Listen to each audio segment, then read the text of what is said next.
Salut tout le monde, voilà ce que c'est une carrosserie Alsace RC. Donc la version qui est sur les Monster 1/7, donc pour Reaper Cowboy Imper MT2 sur le X-Max. On a triché un peu sur la découpe des ailes. Derrière, j'aurais dû peut-être être un peu plus radin sur la découpe. J'avais pensé au pare-choc parce que je sais qu'on va quand même prendre des coups pour pas qu'il tape dans la carreau. Mais si tu te décides à faire, tu peux couper moins. On a évidemment le système de montage de la carreau Traxxas dessus. On a dû le rabaisser un peu. Au niveau du look, c'est comme toujours, ça plaît ou pas. À bord, on a le Hobbywing 1100 kV 56-87 sur pour l'instant un VXL 8 placé à sa position d'origine. On va voir ce que ça donne niveau chauffe. On a un double ventilateur Sky RC dessus. Alors, il y a plein de solutions, hein. Tu as les petits pattes en TPU, tu as les machins, tu as les gros ventilos comme ça. Comme je dis toujours, si tu commences à avoir besoin de gros ventilos et de surventilos et de sur-surventilos, c'est qu'il y a un problème avec l'étagement. Sur Big Mama, on va essayer carrément avec un étalement plus petit, avec ce même moteur, sans ventilo. Bon, là, c'est l'hiver, ça va être plus simple.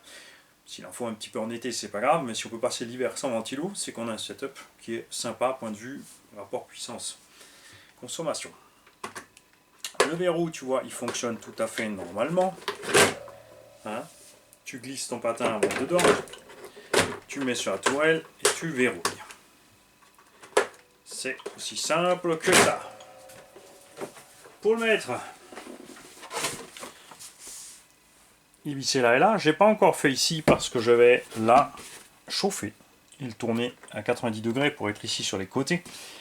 Et ensuite pouvoir mettre ma vis par là tranquille. Mais d'un autre côté, quand tu le verrouilles de toute façon, ça le tire avec. Il est pris en sandwich, il bouge plus. Comme c'est une version piste relativement légère, on a 9,5 kg avec les batteries là. Contre 11,5 kg pour la version TT et 12,5 kg pour Big Mama. Enfin, dès qu'on met évidemment les roues plus lourdes. Donc à voir. On est en 25-35 module 1.5 de chez Model Bombets. On a le support moteur polonais ici. Donc qui est en ferraille, soudé à 90 degrés. Ça bouge pas. Les doubles ventilos KRC, tu peux juste les clipser dedans. Ils sont maintenus par le H central en fait. Pas de cache transmis puisque ça va aller sur Gymkhana, parking et autres. On mettra peut-être une housse ou quand même le cache transmis parce que là pour l'instant ici on n'a pas eu de souci. Le problème évidemment c'est qu'il y a un creux, donc la caillasse peut rester dedans et peut continuer à tourner avec, c'est là que ça craint. Puis me connaissant ça va finir en tout terrain quand même, surtout avec les SC Viper, puisque je vais pouvoir mettre ces roues là-dessus pour aller dans la pelouse. Les suspects sont d'origine, à part qu'on a mis un insert à l'intérieur pour les empêcher de remonter à fond. Mais on a quand même, tu vois, une garde au sol suffisante, surtout avec les pneus TT après. Ça va grimper un petit peu. Ce rapport transmission, par contre, il faudra le surveiller avec les roues TT, même si elles sont un poil plus grandes seulement. Là, on a vraiment juste prévu pour ces roues qui moulinent. On va voir ce que ça donne. Je rappelle qu'on avait la première version de cet engin avec le moteur d'origine en 46-25 et ça ne posait aucun problème de chauffe au moteur. Au niveau des perfs non plus, on avait un beau 90 au compteur et on arrivait quand même à faire 25-30 minutes avec les 8000. On va voir là ce qui va se passer. On a aussi un servo standard là-dedans parce qu'on a les petites roues. Servo standard avec des grosses roues, je suis pas pour. Les petits pignons, les petits roulements, tout ça. Je suis content avec le 2085X. Toutefois, par contre, je le roule en 7.4 et pour l'instant, ça tient. Pas de surprise. Sur mes. Là, je suis encore en 6, mais j'en ai fait sur 2 déjà, c'est le 3ème X-Max où je mets ça. On va pas RC aussi à rouler longtemps comme ça, et d'autres aussi. Donc, il n'y a pas de raison que ça meure. Donc, tu vois. Ah aussi, n'oubliez pas, des fois, quand ça coince pour fermer, il y a une vis là-dedans. Donc, tu peux l'enlever, mettre une petite calentre et la remettre pour augmenter la hauteur du verrou si tu as une carrosserie plus épaisse qui est prise à cheval dedans. Ça peut coincer ici, mais là, soit tu découpes plus, soit tu chauffes ici pour que le verrou puisse s'enfoncer. C'est ce qu'on a fait d'ailleurs aussi, parce qu'il y en a plein qui ont le souci. Voilà, en face. Qui ont le souci avec les carreaux comme ça. Sur les plots de carreaux qui ont une hauteur définie où tu ne peux pas jongler en dessous, ils n'arrivent pas à passer les clips. Ne paniquez pas, il faut chauffer. prends une pince évidemment, tu tiens ton clips, tu t'écapeurs thermique, tu chauffes le tout, tu passes dedans. La carreau va prendre l'entrain du clips. Tu peux même l'écraser un peu plus là où passent les clips pour être tranquille.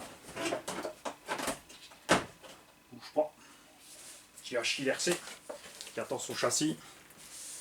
Tu vois là, j'ai tout simplement chauffé et passé dedans. Ça fait une petite empreinte, ça fragilise pas vraiment, c'est juste la taille du clips. Et ça va bien. Comme dit, soyez un peu inventif. Sinon, il faut changer les plots de carreaux. Hein. Il faut changer les plots. Tu peux modifier. Tu peux les rehausser un petit peu. Il y a plein de trucs que tu peux faire pour réussir à t'en sortir, à mettre ta carreau incassable dessus. Ça, évidemment, ce ne sera pas du goût de chacun. Moi, je veux juste une carreau plus fine avec les roues, parce que les roues pistes sont rikiki. Et du coup, il a quand même l'air moins couillon qu'avec la carreau du X-Max et les petits trous. Et ça se pose... Bon, c'est posé, quoi.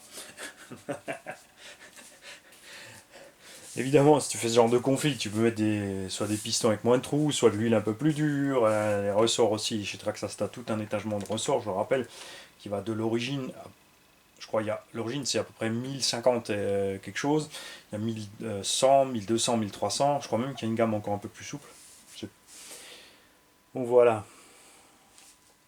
Ça serait cool évidemment qu'un fabricant nous fasse ça en 190 par 80.